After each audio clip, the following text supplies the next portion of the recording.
Oh, we're live. What's going on? All right, who's in here? Yes, it's here. She just had to run and grab some water. We were running a couple minutes late. Let's see. We got Evelyn Newman, Auntie Ann. What's going on? Reminding everybody to hit the thumbs up. That's awesome. Thank you, Auntie Ann. Our mountain home. Hello, everyone. And Suzanne Rogers smashed that thumbs up. That's awesome. Thank you. Rebel at Heart. What's going on? Let's see. Oh, Jen's in the house. What's going on, Jen? Jennifer Broughton. Hey, guys. Dot Roper. Hello. And what is that? Paul Honeyman, what are you talking about? I don't know what you're talking about right there. I must have missed something. Auntie Ann saying hello to me. She's saying hello to me. That's right. Hello, Auntie Ann. You get the light in the right spot, did I? That's all right. It was in the it's right dramatic. Spot. It was in it's the very right dramatic spot lighting. earlier. Very dramatic lighting. If you get a chance, that's right. That's right. That's amazing right there. This time Mike was on time and Sid was not. I set everything up, but I What's up with that? I had Oh man, full blown country. What's going on? How you guys? Is that better? Worse? Give me back. It's fine. Okay. It's fine. It's fine. It's fine. I'll fix it. Oh, it's not fine. I'll fix it. Okay. Hi. All right, take over. I'm gonna fix the light. Okay. He's gonna fix the light. Hi guys. We'll go through Mississippi. Yeah, I ran out to Frankie had cut up some cantaloupe and watermelon that Mike grew to bring to church dinner. And there were the rinds and stuff. And I was like, oh, I'll run out real quick and feed some to the animals. And I went to give, a bunch of the goats and I went to give a bunch of the birds.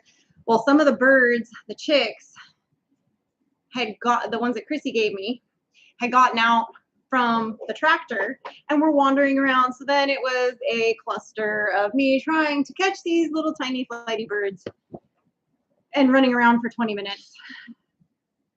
Cluster. Yeah. It was a cluster. No. White Rock. What's going on? Thank you, our mountain home. Thank you. That's right, Greg. Sid had diva insurance today. But I'm the one that set up everything, the computer and the light and the live itself. I should get extra credit. David Blunt, what's going on?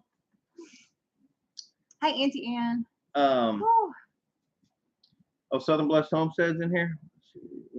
I see Evelyn Newman saying hello to them. Let's see. Somebody is asking. Let's see. Jamie Fortenberry is asking if you've gotten any good deer pictures yet, Mike. Hi, Evelyn. Well, okay. The short answer is yes. Hi, let's repeat. It depends on how you define good deer, right? No giant bucks.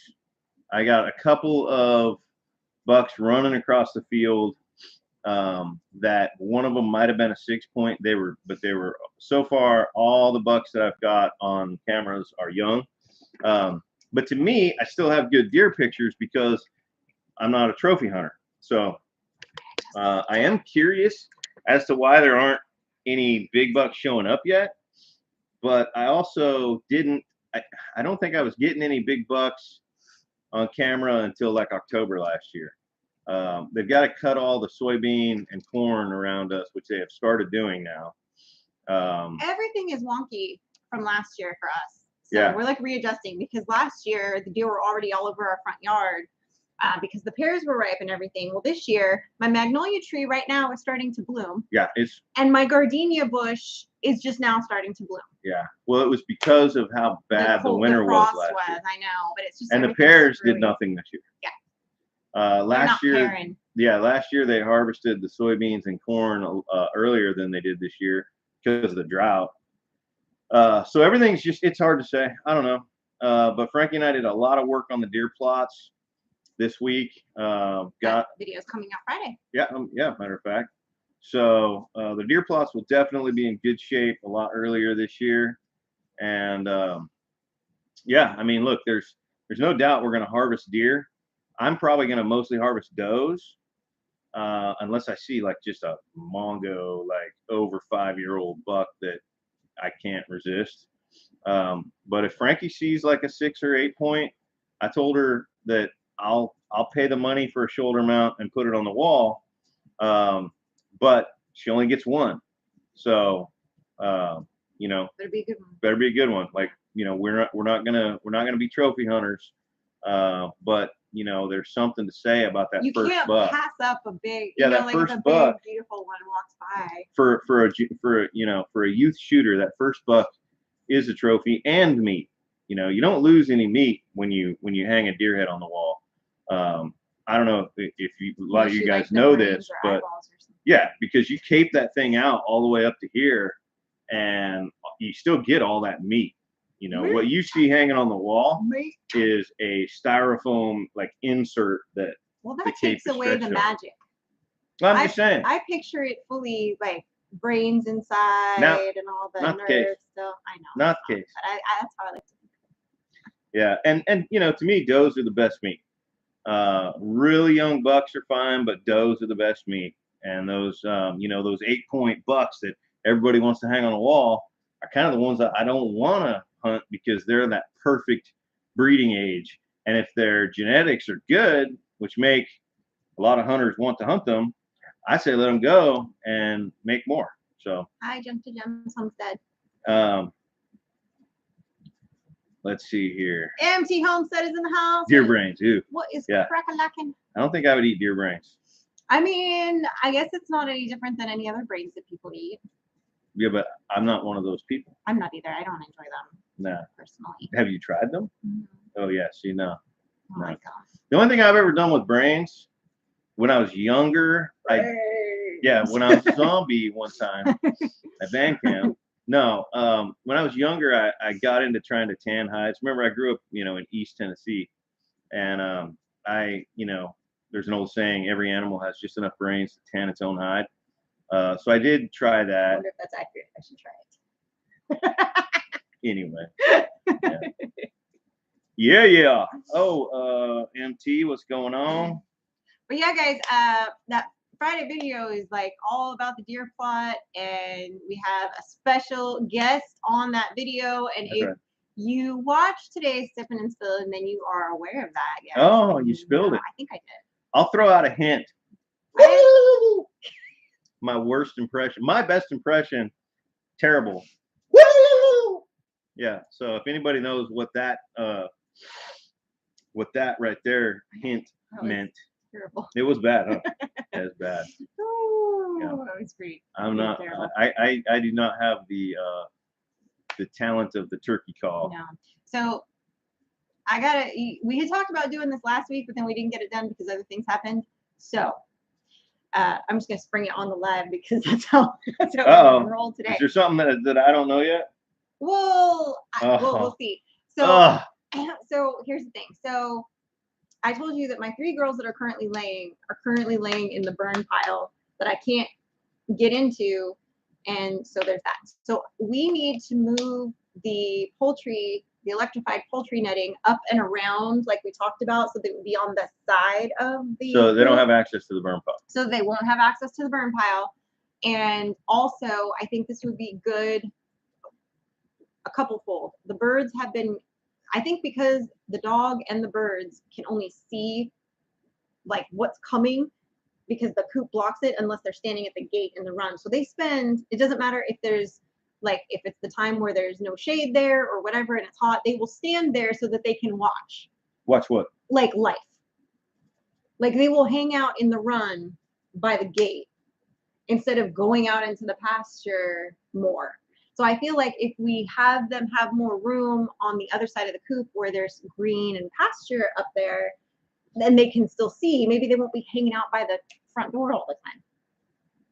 Also, I think it would be good for Nash because she needs to get out there more with them versus them hanging out with her at the gate. Okay. Although she lit herself up on the electric fence today and screamed bloody murder. Did she? Yep. I told her. Oops. Yeah, she's not happy. But oh well, that's bound to happen now. Well, it's the second time she's got lit up by it, but this one was apparently particularly bad because she yelped like. Is that what it sounded like? That was as bad as my turkey call. Yeah, well, yeah. I try not to make it too loud, but I don't know. Deborah is from Forest County, Mississippi. I don't know where that is. I don't know where that is, and I don't know who Deborah is. So, I mean, there you go. Well, there you go. But somebody was asking something. So yeah. Hello, Shiloh Acres. Dana Mason. Hello, everyone. Tim said we're back. Hope everyone's doing well, enjoying the cooler weather. Yes, it is. It is nice out right now. Tim said we're back. Tim Mason, Tim. Dana's husband. Oh, hello. Tim and Dana. Hi. They were on a cruise. Yeah. He, they. I don't know. Pick a pronoun. Any pronoun. We the people. We the people. He can't keep anybody straight. He barely knows who I am most days. That's accurate, right? That's totally accurate. Lundy, no. She's doing her puff puff. Nope. Puff, puff. She's got this throat bark that tells me she's about to start barking. Yeah, she does this like, yeah. Tomorrow's a big day, guys. Woo! I'm excited. It's a big day. Oh, are you spilling? I am. You're spilling. I'm spilling. Okay. If you've been watching Sippin' and Spillin' this week, you know what's coming. But tomorrow. The other Tim's in the house too. Ridge Life What's Ramble. up, Tim? What's up, Tim? Tomorrow I go get Beulah, Frankie's horse. So while Frankie's at school, as soon as she leaves for school, we're off to the races. Southern Blast. What's in the cup? Here, look. Can you see it? Can you see it? It's just water. That's just a lot of vodka. Nothing fancy. A lot of vodka. Yeah, it's vodka. No, it's just water. A big cup of vodka. But it's a Ridge Life cup. That's true. Go Ridge Life. Looking forward to that fishing trip coming up, dude. Oh yeah, they're going on a boys like fishing and scratching, grunting trip. Why can't we just call it a fishing trip? I did. Yeah, sure. I'm sure they'll be grunting and scratching. No, okay. I'm surprised that Tim is willingly going to not spend the weekend with as Timifer. Mm-hmm. You have to count how many times he's like on the phone with her while you guys are fishing. I'll bet you last minute he decides to bring her. Then it's not a guy's trip. You That's can't right. do that. No, we roast you, bro. Yeah, you can't do that. Can't do it. Can't do it. I didn't even invite Frankie, which I could probably get away with because she's not a spouse. She's a child. Yeah. But Tim just no. I'm not even gonna read that, David. I appreciate the humor, but I'm not gonna read it out loud. Everybody else is gonna go read it right now. Bros only, Tim says. Yeah. Get Frankie out to kill a deer. Yeah, no, we're gonna wait for deer season, actually. Just for the heck of it. Yeah. Denise and Marcel, it's all Grady. What is going on? Bros only. There we go. He does have the love cooties, Southern Blast. You're right. Tim does have the love cooties. Yeah, he's pretty broken right now. Don't worry, it wears off. Mm-hmm. Yeah, he's pretty broken right now. That's all right. It's gonna be a good fishing trip, though. I'm looking forward to it. I haven't been trout fishing in a few years, actually. It's been a few years. It's been since Big Bear. Like, I don't know. Was that 20? That was 2019, 2020. I think it was 20. But I used to go trout fishing. It wasn't 2020. It was either 2018 or 2019. Yeah, it's been a minute though. Yeah. But there's no trout in Mississippi except in the grocery store. So. And on my arm. Yeah. And I already caught that one. Yeah. So let's see here. What else? Oh, you were about to spill something about tomorrow, which you may have already spilled on Sipping and Spilling. I'll repeat it because apparently Mike wasn't listening. If I'm reading and talking and you're talking, I'm not listening to you. So tomorrow is the day we go bright and early. We go pick up Beulah, Frankie's horse. We go straight to Starkville to state to have her full wellness exam and updates on everything that she needs. And then we will be bringing her back home. Mike is going to use the ruse of taking Frankie to one of the ponds locally here at our neighbor's place to fish. And then depending on timing of things, I may call frantically saying, all the animals are out and I need help immediately getting everybody wrangled. Chaos has ensued. Get the ark, whatever. And then they're going to hurry, hightail it back. And then it's going to be, oh, just kidding. Here's a horse. Yeah, so we're going to lie to our child, actually. I do it all the time. For like, different reasons. Yeah. Oh, wait. Hello, better half of Timifer. Is she in here? I don't know. I didn't see it. Me neither. Doesn't mean she's not here. That's If right. you're here, hello. Oh yeah, Jennifer Rogers. Yeah, she's here. Hello, Jennifer. We have not officially met yet, but I feel like We haven't even you. unofficially met. Well, I So. feel like I've met her via YouTube and social media, and I know the next big group gathering, I'm sure she will be there. If she puts up with Tim that long. That's accurate. I mean. We're kidding, Tim. We love you. He's a little bit of a diva, you know. I mean, she might just bounce him.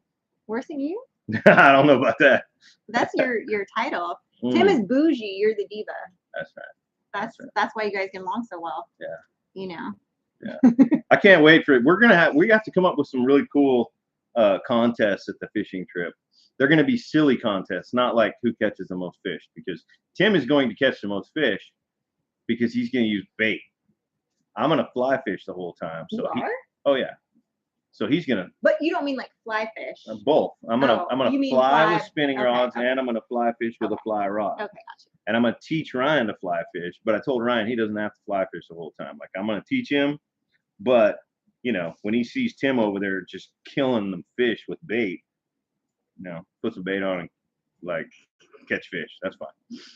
I enjoy the fishing as much as I enjoy the catching. So as long as I'm catching a little and I'm fly fishing, I enjoy it. I like to fish with a fly in a bowl, but I don't fly fish like on a spinner. I don't fly fish. Yeah. I've tried. He's tried to show me, and I end up with the line. It becomes like a bondage show. It's not good. Which is why I enjoy it. No, the challenges of it are what I enjoy. It keeps me focused on what I'm doing, and it's like you feel so much more like accomplished when you land a fish on a fly rod than when you land a fish on a spinning rod with bait. And that doesn't say that it's better. It's not. It's just a preference, you know. Tim at Ridge Life says no. He's going to show y'all how to fish or where the fish are and how he does it. But he's pretty sure that he wants to make sure that Gary kills them. Gary? Yeah. And Scott is asking if you've ever tried Texas gar fishing. I know you've gone alligator gar fishing. Is that the same thing? I mean, a gar is a gar is a gar. Not in Texas, no. I used to do a lot of gar fishing in Tennessee. We had Tennessee Valley Authority kind of floods, these sloughs, these backwaters, and we would go out bow hunting for gar and carp. Never really purposely tried to catch gar on a fishing rod because we caught them on accident on a fishing rod enough, and they destroy your tackle. No worries, MT. Everyone will catch you later at 8 o'clock tonight. That's right. You gotta go put that chickens up. Fishing for flies seems hard. Yeah, it is actually. But true story. I mean, you do kind of fish for flies and nymphs and like all different bugs, and you get in the stream and you flip rocks over and you see what's under it, and then you look at your flies and you figure out what do I have that matches those. So you're trying to present, and you want to know like what's hatching right now. You see little bugs out there on the water, but you don't know what they are. So you got to figure out what's hatching. So you are kind of fishing for flies before, so that you know which artificial flies now to use. Remember, David Glunt says fishing starts out so relaxing, then the yelling and the screaming, you get snagged and you lose the fish, etc. And then Tim says we fish for gar with a 22 and a paddle. That's right. that absolutely. That's like when you get a halibut. When you get the halibut up there, you have to keep a baseball bat on the thing to whack its head. With the gar, however, he might be talking about like while they're still in the water. With the halibut, you land them in the boat before you beat them with a bat. Well, yeah, because it'd be really hard to do that in the ocean. Yeah. Wait till you meet an alligator gar. Yeah, no, I've met alligator gar. I got somewhere. I have a picture of Mike where he's holding up. He's got his bow and a bunch of alligator gar that he's. Yeah, when I was like Frankie's age, I used to bow hunt alligator gar. Yeah. Yeah, I was an old whitetail hunter. Who remembers those? That was my first bow. My first bow was in kindergarten. Your first bow, huh? Well, you started early. Just kidding. Fly fishing is not easy. No, Greg, I mean, it's not easy, but think about it. A lot of things are not easy. Riding a bike, we think is easy, but was it easy when you were learning? Or like driving a car, something you do every day. When you first like got in a car and your dad said, all right, put it in gear and let out on the clutch and give it some gas. How easy was that? It was not, right? So, like anything, fly fishing, you have to learn it, right? It's all great. He says, plus you can tie on the fly and catch a bunch of fish. No sticky fish bait everywhere. Yeah, well, I mean, Or worms. that's true. Depending on what the bait is, how stinky it is. But I usually, if I'm not fishing with a fly in a bubble, I'll use like night crawlers, and that's all I like. I don't like to fish with power bait and weird. Nope, I don't like it. Glenn and Shannon Salty Life. I get in a groove with a fly rod, and the last thing I want to do is be interrupted by catching a fish. No, I feel you, man. Sometimes, I mean, there's something spiritual about being on that stream, working that fly rod, 10 and 2, getting in, getting your tippet to lay down right where you want it to, and expecting that trout to rise on it. And when it doesn't, it doesn't. But that doesn't take away from what you accomplished with that presentation. Blue Collar American Patriot says, "Hey, Mike and Sid, I'm loving your channel. Thank you so much. I'm so glad." David Glenn says that when they used to go night fishing, he carried a baseball bat so he could smack the eels. Yeah, I don't like eels. Used to catch trout with Velveeta cheese. Look, the reality is, a lot of places that you fish, you're fishing stock trout, and it's not as hard to catch them. Okay, look, you can put power bait on there, you can put Velveeta cheese on there, put a piece of hot dog on there. But remember this: as long as you're fishing a body of water that's cold enough year round, you're gonna have holdovers. You're gonna have some wild fish in there. Some fish that have been there for, maybe they were stocked 3 years ago, but they're wild now. And you're gonna and some of them are also going to lay eggs, and there's gonna be some amount of wild trout. And you're just not gonna catch those wild trout. You're not. Speaking on power bait. Speaking of wild, this just made me think of something. I haven't looked it up yet because I've been busy and I just haven't thought of it again while I had the time and my phone in my hand to do it. So I know there's a couple people in here that are from Mississippi or live in Mississippi, like Southern Blessed Homestead and a few other people. Do you know what breed of turkey is native in Mississippi? Specifically North Mississippi. Yeah, specifically North Mississippi. What breed is the wild turkey out here? Inquiring minds want to know. It's me. I think you're gonna have to call Fish and Game to get a true answer. Maybe, but somebody might know and it might get me on the right path. I don't know. It's probably in Narragansett. I don't think it is. But I don't know. That big Tom we saw on the side of the road the other day on the trace, he was a very mature Tom. I mean, he had a beard like that, and he was not very big. No, he's teeny tiny. So I don't know. But they look like those ones. What are those ones? The Rios. Rio. That's what they look like. Yeah. But I don't know if that's them because I just wouldn't think they would be out this way. But I could be wrong. Somebody's saying Eastern. I'm an immature Tom. Eastern. Thanksgiving turkey. Yeah. Right. There you go. Yeah, that's right. Yeah, I don't know. I mean, I don't know that I want to raise the same variety that's the wild variety around here because, frankly, they don't taste as good as the broad-breasted whites. They just don't. So, and that's kind of why I don't turkey hunt. I mean, if Frankie wants to get into turkey hunting as she gets older or as she hunts more, well, I certainly would be willing to because it's more of a camaraderie. Turkey hunting is more of a camaraderie type thing. You hunt with somebody you enjoy. My thought was that I could get like a mixed batch of turkeys from the hatchery, one of which being a native one, and let them. Hatchery's probably not going to be. But they might because they have I know they had the ones that were in California. Southern Blessed said Eastern wild turkey. Eastern wild turkey. I will Google that. And I would, yeah, it's worth looking into. There may be rules against it. I'm going to Google it. I haven't gotten that far. So far, it's just an idea up here. It's not been executed. I'm going to Google it. It's all good. It's all good. Yeah, according to Google, it is the Eastern wild turkey. And if Auntie Ann Googled it, then it must be true. Yeah, I mean, Auntie Ann, she's the researcher, and that's pairing up with what Southern Blessed Homestead. Shiloh Acres, the butterball turkeys are usually like big-breasted, broad-breasted whites. That's usually what you get. They're faster. Not really faster growing in the sense that turkeys are, you know, they're pretty standard at 26 weeks. You know, you get them usually in May, and then they're ready to harvest in like, you know, October, beginning of November. So, but they get so big.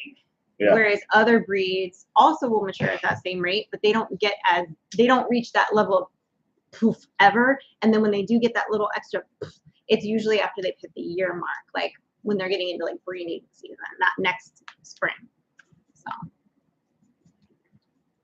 If Frank wants to shoot a bird, let Cuz take her. Yeah, no, I mean, we know Cuz. We don't hang out with him, but I communicate with him, you know, semi-regularly, and I'm sure that he would be willing to share knowledge with Frankie. He's all about youths and sharing knowledge with them, and then doing like, you know, hunts for veterans. I mean, you know, that this guy lives for other people. He's awesome, but you know, it's up to Frankie. Like, you know, she's into deer hunting.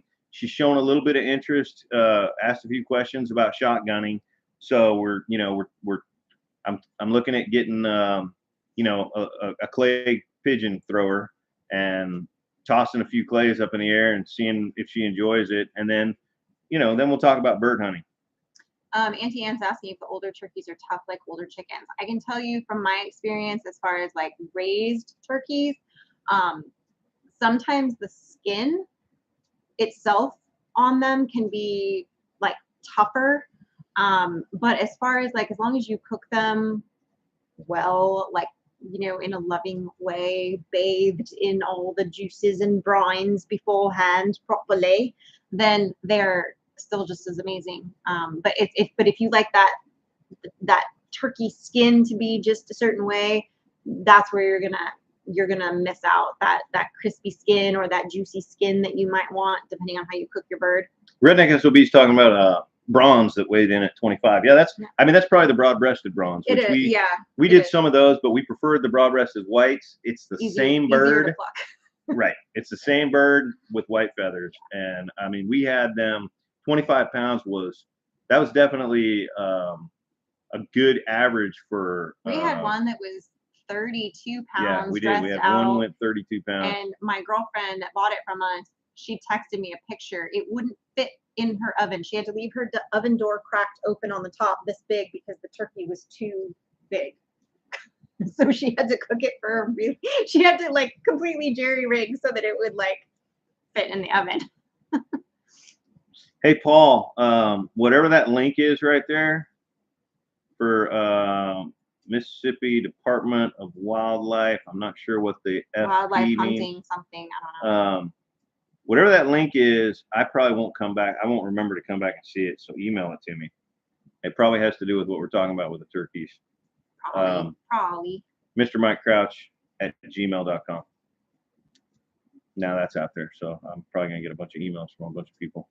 Well, hey, what's up? Technically, that's what's on the channel I added. Oh, that's right. But the other email is what's supposed to be on there, but the channel yeah, email it to me. We'll go check it out, whatever that link is. I can tell that that it's Mississippi Department of Wildlife, so it's probably a link regarding the turkeys. That's right. Colin Voss says low and slow makes it good and edible. That's true. And then it also depends on like how you do it. You know, like we've done turkey, I think, just about every way that turkey can be done. We've done it wrapped and bathed in butter on a barbecue. We've done it in the Orion thing, which is like a cooker. We've done it on the smoker. We've done it what else? We did it in the oven, in the fryer, in a turkey fryer. Mm-hmm. I mean, we have done turkeys just about every single way to do a turkey, I think. Miriam, we need to look that up, that turkey, the Merriam, because somebody else said Rio Grande was the one I was thinking. That Rio Grandes, I think, are farther north. I think the Merriam and west and the Eastern Wild are, I think they're both down here. Yeah. But we'll have to look it up. Yeah, the reason I'm saying that is because like I know that like from the hatchery I can get like Rio Grandes. Right. So I could like raise them half wild style and then let them go, and in that same mix I'll get a couple of broad-breasted that I can finish because they're like Labrador retrievers. They'll just follow you around the yard. No kidding. They're fun though. That tastes good too. Yeah, so I'll get a handful of those, and the return on investment for them is what makes sense for me. I mean, especially if we're able to pasture them. Yeah, the feed to protein conversion is ridiculous, and you're just like for probably total cost of $25 start to finish, you're putting. No, more not. You sure? Well, the cost of the turkey alone, the chicks. Well, okay. Last time we did them, they were $15. And I figured that we put about $10 worth of feed into each one of them to get them to mature weight. Okay. So the price has probably gone up, but I mean, we're talking $1 a pound for high quality turkey at that, So it makes sense. SLR. Oh, has somebody verified that SLR is on at 7?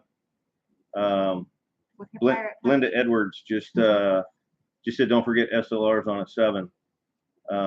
Yeah, maybe somebody can bounce out. Make sure you come back. I'm sure they are. No, I'm sure they are. And then we'll plug that. That's their regular. Yeah, that's their regular thing now. They'll be on right after us before MT. They'll be out here. She'll be giving you the solid wink the whole time, I think. Hopefully she's feeling better today. Like she had quite the eye allergy infection situation. She's a one-eye, flying purple people eater. we were giving her a hard time and text messages. Oh man, that I had to like put my phone like under a pile of clothes and hide it on the other side of my office because it was like. Yeah. Well, and then everybody got in a fight as to which was better, iPhones or Android, and that was a whole battle. Oh word, yeah. Yes, it's all Grady says SLR is on at 7, right after us. There you go. Just notified. I don't even know what you're talking about, Mike. Maybe they just got notified that we were on. Like they got notified. Oh, you got notified late that we were on. Well, that's a bummer. But I'm glad you're here. Oh, you see, now you started it in the chat here. I'm seeing Droid, iPhone. I know. See? Yeah. Tim and I are hardcore iPhone, and then like Anthony was like hardcore Android, and it was like it was getting ugly in the chat. We were just like. There was no win. Living better. There was nobody won. There's no winning that kind of debate. No, we finally just stopped because it was just intense. It was like surprisingly how intense like it got. So that's a Steve Walker asked the question, how come you get very little drippings from turkeys these days? Years ago you used to get like 4 points. So depending on what you're buying from the grocery store, the thing that is interesting is people have been breeding varieties of animals over the years to breed out the fat. Okay. This happened to pork really bad, and it's happened to chickens and turkeys. And it's interesting that you've made that observation, but it's a real observation. And healthy fats are important to us, but it's all about money. It's all about what the consumer thinks, what they're being taught by the World Health Organization or whoever is pushing whatever agenda. So yeah, it's if you go whack a wild turkey, that thing's going to render some amazing fat out of it. And if you raise your own turkey, it's going to render some amazing fat. But when they process a bird to sell it to you, first of all, they've raised it differently. They haven't fed it. If it does have fat in it, it's bad fat because they fed it corn. But then the areas of the bird that have fat in them, they clean that out and discard it. Yeah. And it's like, why are you doing that? That I wanted that fat to render, but whatever. We can talk about that all day. Well, it's just like with bacon. Like if you get store-bought bacon, you'll notice that it it pops a lot more because there's a lot of water in that grease. Yeah. Versus if you cure and do your own bacon, it doesn't pop like that in the pan. Right. It's very different texture. Like it doesn't. There's no water that you haven't injected. It's just it with good, water. like rendered bacon grease, bacon fat. Yeah. I've got a nice jar of it on the stove now. Yeah. Actually, from when Christy brought some when she was visiting, we had bacon with something I forget. And she had brought some from a local guy that she knows that makes his own, and it doesn't pop like that. It's just so good. So we kept that lard. And I'm still on the fence, back and forth in my mind about whether or not we should raise a couple hogs. There's reasons that we're not, but I don't know. I do miss making bacon. Man, I made such amazing bacon, and you know, there was a lot of the pork chops that we used to get out of the hogs we raised were amazing. Well, we already have a solve for that. Like Will and Jen are gonna do pigs, then we'll just do a pig there, and then you'll process it out and cure both of the bacons, and maybe a ham because they like ham. Right. And then we're good. Dave said, I'd rather have 2 12-pound turkeys than 1 24-pound turkey.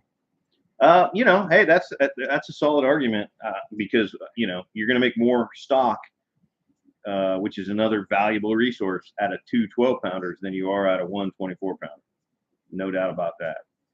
DD5 is in the house. What is going on? Just finished working for the day. I was almost late to my live because my chicks got out and I had to go catch them all over the pasture. So that was fun. Yeah. Yeah. So Drifting Dreamers in the Hacienda. She said DD5, but for those of y'all that don't know, that's the Drifting Dreamers. Drifting Dreamers 5. Mike and Lissa. And the kiddos. Does Mike know he does Stevie Wonder in person? I know. I do. Sometimes I get going sometimes. My bad. Yeah. It's all good. I love the sound of bacon ham too, Frosty Lone Wolf. I concur. I do miss. He does make really good. Like and I'm not just saying this because like he's sitting next to me and could like smack me because I'm that close. Yeah, because I do that all the time. Well, you know. But he makes really good bacon.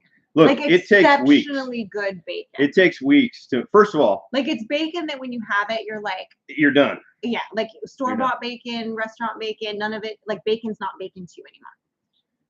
But I will tell you that I have only ever made it out of hogs that I naturally raised hogs that were not fed corn or soy, that were fed a lot of good, healthy foods and scraps from the garden, you know. And they were varieties that have good fat, right? So, I mean, that pork belly needs to have 7 layers to be a good quality pork belly. It needs to be that thick, and it needs to have, you know, fat, protein, fat, protein, fat, protein, and it needs to be a consistent shape and size. And then, I mean, then it takes a couple weeks to properly cure it, and then you have to smoke it, and you can't over smoke it. You don't want to render fat. And then what do you smoke it with? And then, you know, yeah, it's not easy, really. I mean, you can make bacon pretty easily, but if you want to make amazing bacon, yeah, it takes a little work. Yeah, it's so good. Now I want your bacon. I know. Oh, that sounds great. Yeah. I'm refraining right now. I want family show. The bacon that you make. Yeah. Are we gonna do quail again? Yes. I don't know when. Yeah, I was gonna get them started, and then I held off because we had so many other things we wanted to get in place first. And yes, while quail would be an easy thing, I need to put them in a place where I feel like small predators are not going to be a problem. So I need a solve for that. So yeah, I got to think about that first. Glenn and Shannon's, I've never actually built a cold smoker. So what I did was not a true cold smoke, but it's the same concept in that I never let the temperature get very high, and I never let the protein and fat exceed 110 degrees. It was a little dangerous because the fire was still a little too close. A true cold smoker, the fire's way over there and it's piped in, and the smoke is actually like ambient temperature by the time it comes in. So one of these days I will build a cold smoker. I just never have. Scott, I do like the jumbo Coturnix. That was mainly what I did. I had a couple other breeds, but that one was my favorite. I feel like I had the best yield, meat, eggs, all the way around. They're nothing pretty to them. They're not as pretty as some of the other ones, like the ones that lay the Chalcedon eggs, whatever, the blue egg, but they're heartier. So. Oh, she's talking to Drifting Dreamers. Hey, Mike. Jennifer Rogers says, hey, Mike, And I was like, oh yeah, the other Mike. The other Mike. Which I believe they've actually met because they're closer. They went to the lake all together for, I think it was for David's birthday. Yeah, Tim actually introduces his girlfriend to the friends of his that he actually likes. So, I mean, and we're 2 hours away. I'm gonna tell y'all right now, I'm gonna put Tim on blast. Oh no! I'm gonna put Tim on blast. Did we go visit Morgan and not come by? He may have. I don't know. But I reached out to Tim and I was like, yo, Tim, man, we got the bees in our water meter. You can come on down and get them, and we'll do this whole collab. And he was like, nah. Because I was thinking, the 3 Mississippi bees on the ridge life, and he's like, nah. Well, he was like, they're probably not going to make it. Then you'd have to drive the 2 hours. I know, you're taking the fun out of this. I know. The reality is they wouldn't have made it if he'd have taken them. And so it made sense. But I was having fun there with that. I was trying to get people to start beating them up. But yeah, he did miss out, though, because he thought it wasn't going to be enough bees to be worth it for him. But it ended up being a really big group of bees. It probably still wasn't enough, though. I'm just saying. Because the hive needs to be at like 40 to 60,000 bees in order to make it through the winter where he lives. And they probably wouldn't have. It's probably better to keep them local. Yeah, where Bart is here, they'll probably make it through the winter if they're 20,000 strong. So. A million strong and growing. Yeah. He must have bounced out of here because he'd be chiming in defending himself right now. And he's maybe. Empty Homestead raises. Oh, you raised the Catornic scale. Wait. Wow. Me and Q's, we get along. Not. We might have to get some from them. Yeah, maybe. We raised them for several years, but then obviously when we were going to be moving, I got rid of the ones that I had. I sold them off, the rest of my breeding stock, and then I have my big cage and everything still. But I did have a problem off and on with like rats getting into them because we were up against a cow pasture, and where they were on the backside of that old shed, I would get rats would get in there and they chew off their legs, guys. It's not pretty.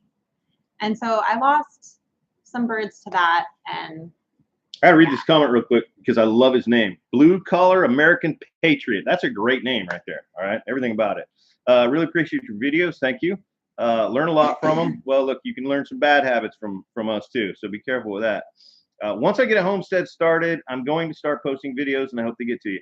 Yeah. Message us, man. Absolutely.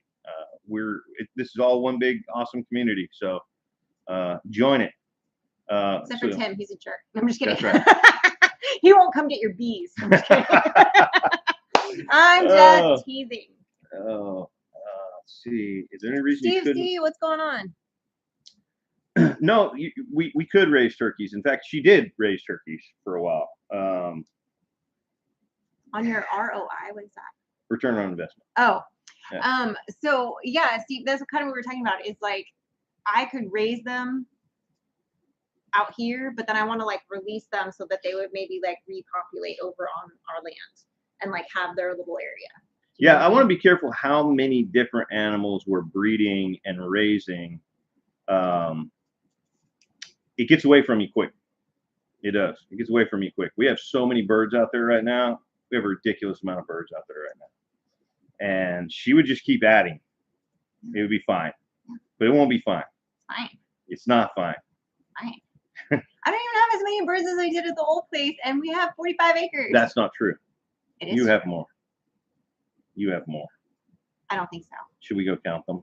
Yeah, because if you count when I had the quail and I had the peafowl, and you can't count 200 quail in a quail cage. I'm talking about birds that are actually putting pressure on the land. Well, I'm just saying. We have a lot. I like my birds. That's all I'm saying. I still need peafowl. Yeah, no kidding, Paul. Yeah, I heard that. Yeah. I mean, if Tim's dozer video, the length of time for him to get that out is any indication of how long it would have taken him if he had agreed to come get the bees, they would have been dead before he got here. So no doubt about it. Yeah. I'm dying. No doubt about I'm dying. Woo. it. Jennifer's still in here. I know. I saw that. She's laughing. She knows it's true. That's why she's laughing. Glenn and Shannon Salty Life say cruising the coast starts in October. I know. One of our neighbors goes to that every year. The most impressive event in the state. Great time to visit the coast. Yeah, I just left the coast. I feel no need to go back right now. Well, you were on the left coast. Yeah, but I mean, like, I don't like. That's the wrong coast. I'm not a big fan of like the ocean. Like I know it serves a purpose and everything. I just don't really. I'm not the like Gulf let's go Coast to the is beach. very different. I'm sure it is, and eventually I'll go. But I don't like sand, and I don't really like. I don't like hanging out at the beach either, but I like redfish. Yeah, but I can get redfish at just in time. That's true. I'm not worried about it. Liberty Farms. Sorry, I'm late. Was busy packing for the move to Texas. That is awesome. Pop and Run Homestead. What's up, Mama V? That's awesome. Happy to hear that you are moving to Texas. That's good stuff. Mama V, I missed your live before us because I had everything set up and I was going to come in and sit and watch it, and I made the mistake of going outside, and then I found out that a bunch of birds were out, and so then I spent the next 20 minutes catching birds, and then I was almost late to my live. Have a great night. They said they got to run. I caught a little bit of their live last night. Yeah, have a great night. God bless. Whatever it is you got to do, go do it good. Let's see here. What's up? Nothing. Oh, you just all of a sudden grabbed your phone because like it was important. Well, I heard it going off, so I'm just checking. I don't need to call attention to it, but thanks for that. You yeah. Sid, did you have the really big chickens bigger than a turkey? No. But we did some Cornish cross. We did some of the Cornish cross that are big chickens. So I've had Cornish cross that were like, I think the biggest one we ever had was like 13 pounds, and for dressed out, I think it was 10. Yeah. I remember one that dressed out to 10 pounds. Yeah, and so that was a monster. It was chicken. Huge, and I had let him. He was a holdover. I did an experiment where I held a couple of them over to see how long that they would last. If I raised them just free range, and he was probably about 1.5 years when we processed him. And my midget turkeys that I used to keep and breed. Like Nephilim. Sometimes the biggest ones they would be. That's an interesting word to use for giant. It's very biblical.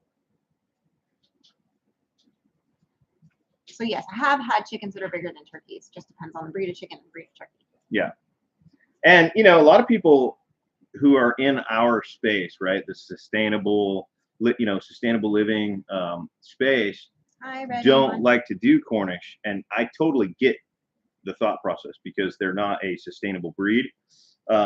We are raising sustainable breeds, right? So in the event that we couldn't get access to chicks, we have sustainable breeds going. The return on investment for Cornish is just so high that we still raise some every year.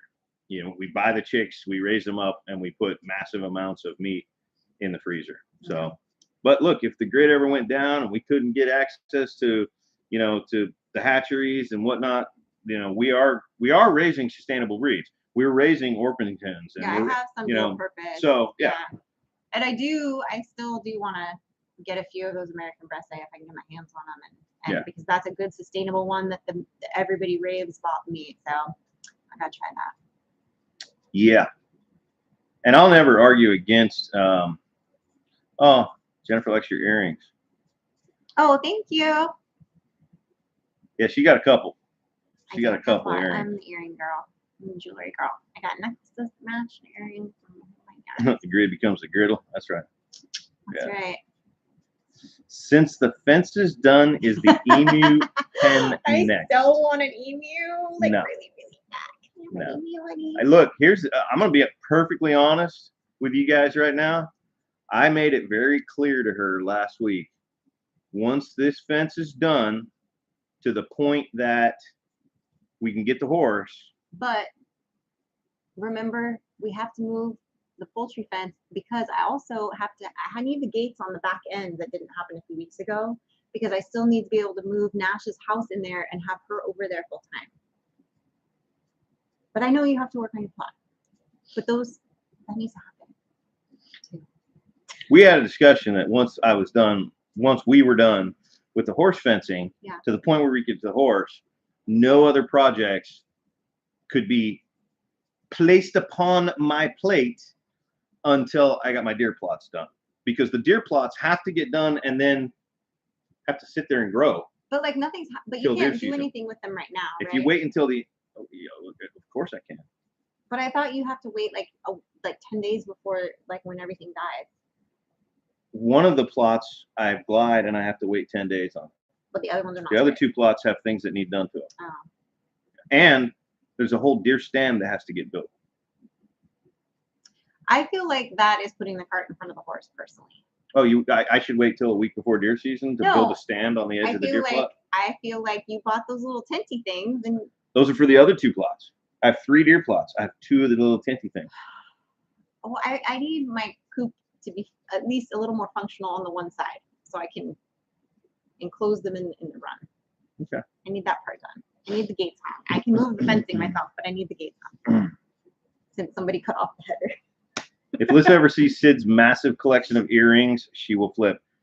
This is a true story, guys. I may sneak into her office and take a picture of her massive collection of earrings. That's not even all of them. And just post it just as a picture, just a post on YouTube. Just call her out. Well, I mean, you guys know, I wear different earrings all the time. So, I mean, if you guys pay attention, you know that, like, there's a few pairs. Yeah. What about donkeys? Probably not.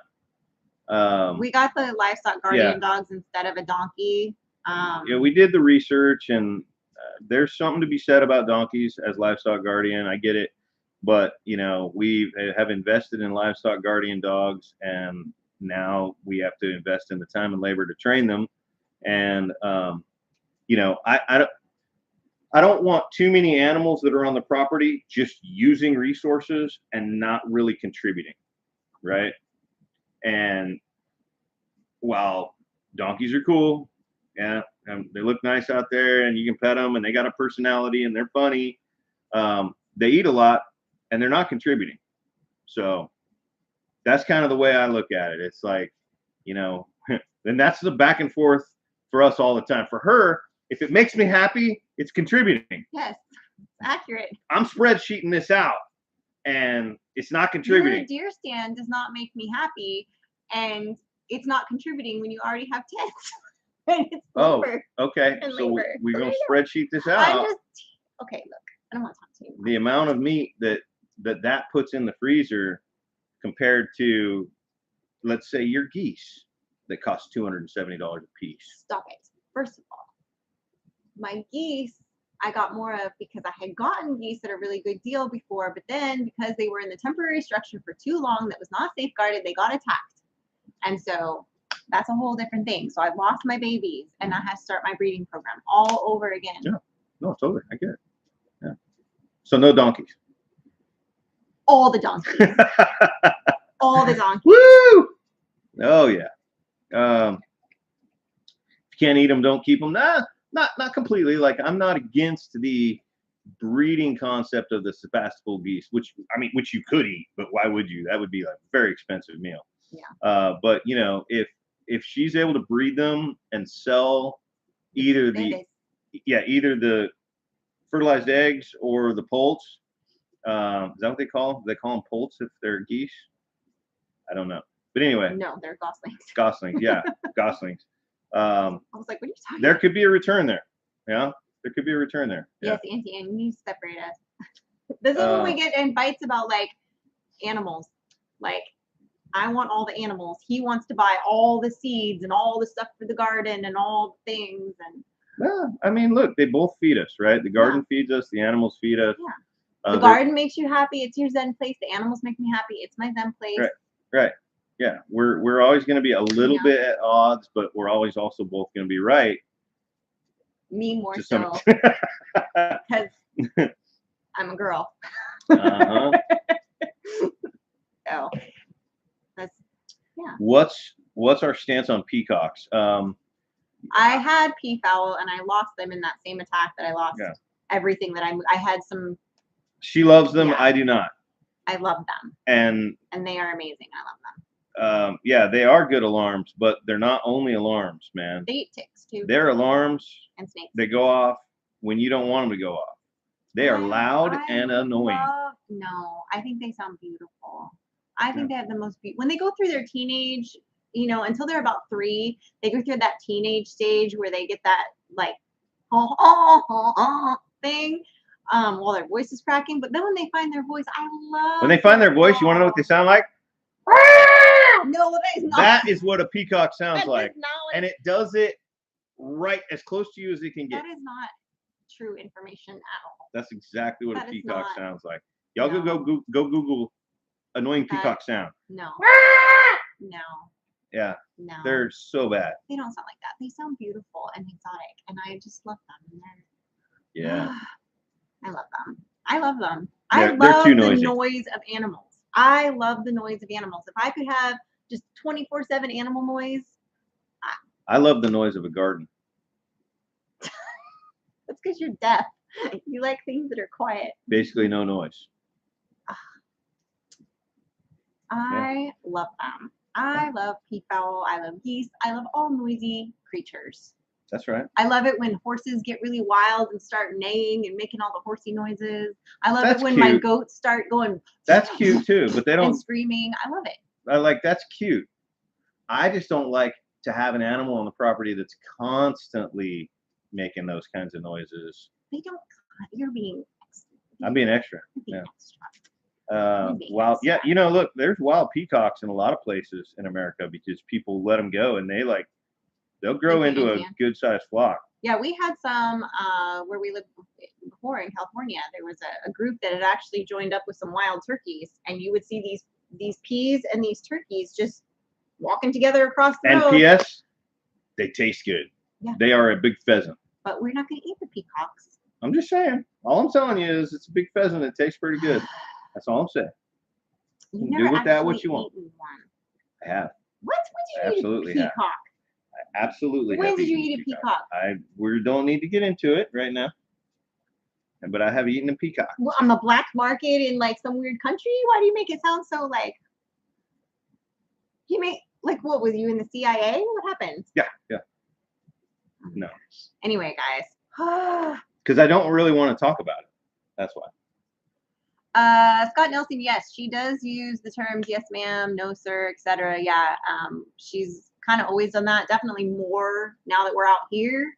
But I always was like, especially if she was in trouble, I was like, you call me ma'am, no ma'am, yes ma'am, blah, blah, blah. So I've always drilled that in her. Yeah, she's picking up really good habits from her friends here that were raised in the South, and I don't mind them at all. Yeah. You know. But guys, it is almost time for us to wrap it up. We've got Paul Honeyman was nice enough to share the link there for SLR. Simple Life Reclaimed. Simple Life Reclaimed. Mel and Gary, One-Eyed Willie will be on tonight. Hopefully your eye's feeling better. Because that's when something's wrong with your eye, that's just like so annoying because you can't function and everything hurts and it's I don't envy that at all. So Tim chiming back in at the last minute. Tim is agreeing that he's bougie and uses cocktail shrimp to catch trout. Yes, sir. I bet he does. No, he uses caviar. No, he uses expensive shrimp. beluga caviar. Yeah. $1,000 an ounce. That's Tim. No, I'm just kidding. But anyway, guys, yeah, stick around. You got to go check out SLR. Go show them all the love. Tell them that 3 Mississippi said Love Raid. Love Raid. That go show them some love. Jennifer Rogers, we can't wait to meet you either. Yes, definitely. And I can show you my earring collection. And then after that, of course, we got Mike and Terry at MT Homestead at 8 o'clock. So you got to make sure you check that out. So anyway, we are almost out of time, guys. It's time to scoot. We appreciate you. Don't forget to check out Friday's video with a special guest. If you watch Sippin' and Spillin', you already know who the guest is. So if you aren't Sippin' and Spillin', you got to go do that too. That's your hint. That's your hint. So anyway, guys, we appreciate you, and we'll see you next time. Peace. I'll look for that email, Paul. I can't hit the button fast enough.